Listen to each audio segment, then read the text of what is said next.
Pizza इस देश में 30 मिनट में घर पे आता है, 30 मिनट में नहीं आया तो पैसे वापस कर देते हैं। आप पुलिस वालों को बुला के देखिए।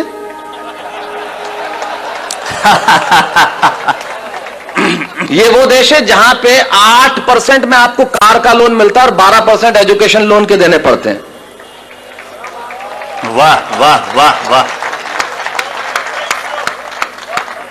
बढ़िया बढ़िया। तब उस देश में इस तरह के आयोजन की आवश्यकता है जो आपने जुटाया है, तब इन कविताओं की जरूरत है। लेकिन बात तो वही है मित्रों, जैसा हम सब चाहते हैं, हर आदमी चाहता है कि मुझे, मेरे एक मित्र हैं संजय, उनकी बहुत बढ़िया पंक्तियां याद आती है इस अवसर पे। उन्होंने बहुत अच्छा कहा है कि कभी सलमान के बालों तो कभी कैटरीना के गालों पे मर गए। आज इस अवसर पे इससे बढ़िया पंक्तियां मुझे याद नहीं आती। क्या बढ़िया बात कहते हैं वो कवि कि कभी सलमान के बालों कभी कैटरीना के गालों पे मर गए, कभी चुंबन कभी चेहरे कभी चालों पे मर गए। ऊपर बैठ के भगत सिंह भी कहते होंगे, यार सुखदेव राजगुरु हम भी किन सालों के लिए मर गए। वाह वाह वाह वाह वाह वाह, क्या बात है क्या बात है क्या बात है, क्या वाह, बहुत अच्छा बहुत अच्छा बहुत अच्छा। शैलेश भाई एक बार फिर। तब इससे आगे की पंक्ति मैंने एक बात कही कि हमने याद रखा, हमने हमारे महापुरुषों को याद रखा, लेकिन हमारे महापुरुषों को कैसे याद रखा, एक पंक्ति में कहना चाहता हूं कि सपनों के झूले में हम सभी झूल जाते। ये तो अच्छा है कि नोट पे छप गए, वरना महात्मा गांधी को भी भूल जाते। वाह वाह वाह वाह वाह, बढ़िया, बहुत अच्छा बहुत अच्छा, वाह वाह। ये स्थिति हमारी हो गई। लेकिन हमारे यहां तो राष्ट्रीय खेल है, आओ निंदा निंदा खेलें। वाह वाह, हम कुछ इसके सिवा करें जानते ही नहीं है। हमारा जीवन तो इसके सिवा कुछ है ही नहीं। जब तक मैं, संजय पटेल और राजीव शर्मा बैठे तब तक हम 3 दुनिया के श्रेष्ठ व्यक्ति हैं। जैसे राजीव निकल जाते हैं हम 2 ही रह जाते हैं। संजय जी के जाते तो मैं अकेला हूं ही। दुनिया में तो मैं तो श्रेष्ठतम हूं। हमारे पास कुछ नहीं था लेकिन बहुत कुछ था। आज हमारे पास बहुत कुछ है लेकिन क्या नहीं है। सिर्फ एक पंक्ति कहना चाहता हूं कि 21वीं सदी का बस इतना सा प्रभाव है। अपने अपने 20 साल पहले लौट जाइए और याद कीजिए कि 21वीं सदी का बस इतना सा प्रभाव है। पहले अभावों में खुशियां थी, अब खुशियों का अभाव है। वाह वाह वाह वाह वाह वाह वाह। सब कुछ मिल गया जीवन में, लेकिन हमने क्या क्या खो दिया। आप अपने बच्चों को देखिए, और एक बहुत बारीक बात कह रहा हूं, उन बच्चों को देखिए जो कंप्यूटर के साथ बहुत खुश हैं, जो कैलकुलेटर के साथ बहुत खुश हैं, बहुत कंफर्टेबल हैं।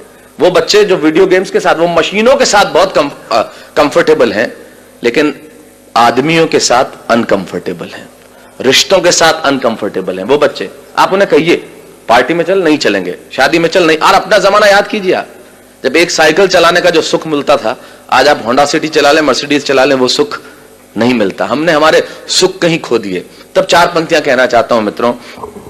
देश का वो वर्ग जिनके पास सुबह रोटी होती है तो ये पता नहीं होता कि शाम को इस घर में चूल्हा जलेगा या नहीं जलेगा, लेकिन उन लोगों के चेहरों पे जिंदगी नाम का उत्सव हमेशा खेलता रहता है। हम लोग सबसे ज्यादा टैक्स देने वाले लोग हो गए, लेकिन हमारे चेहरों से आनंद चला गया, जीवन से उमंग गायब हो गई, उत्साह चला गया। तो यहां खड़े होकर उनके नाम जिंदगी करता हूं।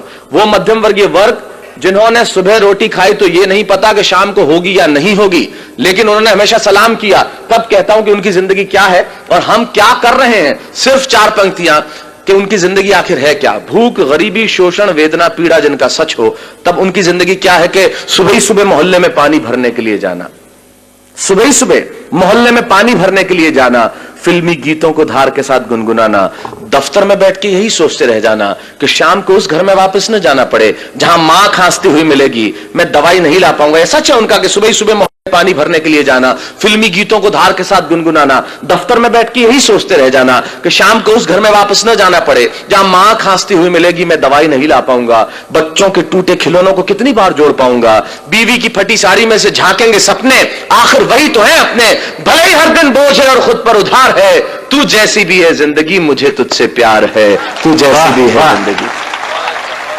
मुझे तुझसे प्यार। वाह वाह। अमेरिकन परिवार में एक लड़का घर में आया और अपने पिता से कहने लगा, come on dad what a bad day. Come on dad. American परिवार में एक लड़का घर में आया और अपने पिता से कहने लगा, come on dad what a bad day, I just want to change my girlfriend. ये बेटा बाप से बात कर रहा है। Come on dad what a bad day, I just want to change my girlfriend. अब मैंने तुरंत ये शब्द सुना और मेरे कान खड़े हुए। मैंने कहा, सुनो, काम की बात चल रही है। मैं रेगिस्तान का निवासी, वैसे ही सूखाग्रस्त इलाका, तो ऐसे शब्द सुनने में बड़ा अच्छा लगता है। Come on, Dad, what a bad day. I just want to change my girlfriend. पिता बोले okay okay, don't get tense. Just think she was a nonsense and change it. और मैंने कहा गजब का बात है, कितना सपोर्टिव फादर अपने बेटे को खुद कह रहा है कि सारी चिंताएं हटा और दूसरी लड़की। तो मैंने कहा खुदा मुझको भी अमेरिका भेज देता तो तेरा क्या जाता, खुलेआम मजे से लड़कियां घुमाते, मजे से इधर उधर घुमाते, वरना हिंदुस्तान में हमारे पिताजी, उन्हें तो भगवान बचाए साहब, मुझे भी अमेरिका भेज देता तो मजे से जिंदगी की रंगीनी उठा। अच्छा, दूसरे अमेरिकन परिवार का और तो और भी दमदार एक लड़की आई और अपने मां से कहने लगी, come on mom, I just want to I just want to live with that guy whom I living with for 2 years। मैंने तुरंत अनुवाद किया, मैंने कहा ये कह रही है कि उस लड़के के साथ नहीं रहूंगी जिसके साथ 2 साल से रह रही थी अकेली, वो भी बिना शादी के, 6 फुट का छोरा, नहीं कोई सहेली। अपने यहां तो पिक्चर में ऐसे डायलॉग आ जाए तो लाइट चली जाती है। और ये देश कितना एडवांस है, हम इनसे कितना पीछे है, कितना नीचे। मुझे भी अमेरिका आ जाना चाहिए और जिंदगी के मजे उठाना चाहिए। अब यहां से वो बात शुरू करता हूं जिसके लिए कविता लिखी, मुझे भी अमेरिका आ जाना चाहिए और जिंदगी के मजे उठाना चाहिए। ये बात मैंने वहां रहने वाले एक बुजुर्ग जोड़े को बताई तो उन्होंने बहुत धीरे से मेरा कंधा थपथपाया। ये बात कि मुझे भी अमेरिका आ जाना चाहिए और जिंदगी के मजे उठाना चाहिए, ये बात मैंने वहां एक रहने वाले बुजुर्ग जोड़े को सुनाया तो उन्होंने बहुत धीरे से मेरा कंधा थपथपाया और कहने लगे, बेटा ये बातें, ये रोशनी, ये चमक, ये दमक लगती बहुत सच्ची हैं और लगती भी खूब अच्छी हैं। अरे तुम्हें क्या मालूम, ऊपर से हंसते हम भीतर कितना पिसते हैं, इन आंखों से आंसू रिश्ते हैं। अरे तुम्हारे मुल्क में और कुछ नहीं होगा पर वहां सच्चे रिश्ते हैं। वाह वाह वाह वाह, बहुत अच्छा बहुत अच्छा। तुम्हारे मुल्क में वहां कुछ नहीं होगा पर ये रिश्ते हमारे मुल्क में ही हो सकते हैं मित्रों, ये रिश्ते हमारे मुल्क में ही हो सकते हैं। ये जो सम्मान की परंपरा बची है वो इसी देश में बाकी रह गई है। तब कहता हूं कि तुम्हारे मुल्क में और कुछ नहीं होगा पर वहां सच्चे रिश्ते हैं। अरे वहां बेटा शाम तक घर नहीं लौटे तो पिता को खाना नहीं भाता। और अगली पंक्ति में बात कितनी छोटी लेकिन तर्क कितना बड़ा कि वहां बेटा शाम तक घर नहीं लौटे तो पिता को खाना नहीं भाता। और इतनी तमीज तो है कि छोटा छिप जाएगा लेकिन बड़े के सामने सिगरेट नहीं पी पाता। इतनी तमीज तो है कि छोटा छिप जाएगा लेकिन बड़े के सामने सिगरेट नहीं पी पाता। और बहन बहन जब विदा होती है ना तो आंखों में आंसू सच्चे होते हैं और घर घर में पांव छूने वाले छोटे बच्चे होते हैं। मित्रों यकीन मानिए एक बात इन कवियों की उपस्थिति में कहना चाहता हूं, जो चीज हमारे पास है शायद उसके होने का एहसास हमारे पास नहीं है। मैं सिर्फ एहसास कराने के लिए आया हूं कि हमारे पास क्या है जो दुनिया के पास हो नहीं सकता। पूरी दुनिया के ग्लोब पे छोटे बड़े मिला के लगभग 183 देश हैं। छोटे बड़े कर लेंगे जो यूएनओ का सदस्य नहीं है तो 200-203 देश हैं। बैरागीदा अशोक जी जिनकी कविताएं सारी दुनिया में गूंजी है, एक कवि होने के नाते, एक अभिनेता होने के नाते सारी दुनिया में जाता हूं और सारी दुनिया के देखने के बाद इनकी उपस्थिति में एक बात दावे से कहता हूं, पूरी दुनिया के ग्लोब पे होंगे 203 देश साहब, लेकिन सिर्फ एक देश ऐसा है जहां बच्चे मां बाप के पांव छूते हैं, वो देश हिंदुस्तान है, दूसरा कोई देश नहीं है। तब कहना चाहता हूं ये इसी मुल्क में बचा है। तब कहना चाहता हूं कि विदा होती है ना तो आंखों में आंसू सच्चे होते हैं और घर घर में पांव छूने वाले छोटे बच्चे होते हैं। ये बात सुन के मैं सोचने लगा कि बात में दोस्त दम है, हम तो सिर्फ हम हैं। अरे क्या नहीं है मेरे मुल्क में, भले आंखों में धुआं और चेहरों पे गुबार है, दिल्ली में लूली लंगड़ी सरकार है, जेब में कुछ पैसा उधार है, न चमक है न दमक है, न रोशनी है न बिल्डिंग है न कार है। मैं सारी चीजें स्वीकार करता हूं कि मेरे देश के पास नहीं है, लेकिन यकीन मानिए अगली पंक्ति में मैंने कविता नहीं लिखी। मैंने 125 करोड़ हिंदुस्तानियों के दिलों में बसने वाले एक शब्द को उठाया, उसे कलम की नोक पर रखा और पिरोता हूं आपके सामने और दावा करता हूं कि दुनिया भर के दौलत, दुनिया भर का वैभव तराजू के 2 पल्ले लीजिए और दुनिया भर का वैभव, दुनिया भर का यश, दुनिया भर की कीर्ति, दुनिया भर की समृद्धि तराजू के एक पलड़े में रख दीजिए और तराजू के दूसरे पलड़े में मेरे देश का सिर्फ एक शब्द जो आपके घर आंगन में और आपके दिलों में, ये शब्द सुन के अगर आपकी शिराओं में कहीं हिंदुस्तान बहता हो तो यहां से लेकर वहां तक मुझे बता देना कि मेरे देश के प्यास क्या है जो पूरी दुनिया के पास हो नहीं सकता। मैंने ये नहीं लिखा कि यहां सूरज सबसे पहले उगता है, मैंने ये भी नहीं लिखा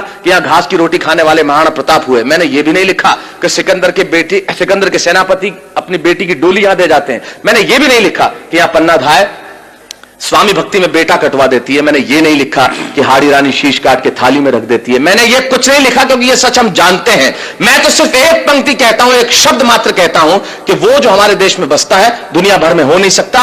और रख दीजिए दुनिया भर का वैभव इस शब्द के सामने और फिर बताइए कि मेरे मुल्क के पास क्या है कि बात में दोस्त दम है। हम तो सिर्फ हम हैं। अरे क्या नहीं है मेरे मुल्क में, भले आंखों में धुआं और चेहरों पे गुबार है, दिल्ली में लूली लंगड़ी सरकार है, जेब में कुछ पैसा उधार है, न चमक है न दमक है न रोशनी है न बिल्डिंग है न कार है, पर मेरे देश में संस्कार है। वाह वाह वाह वाह वाह वाह वाह वाह वाह भाई वाह।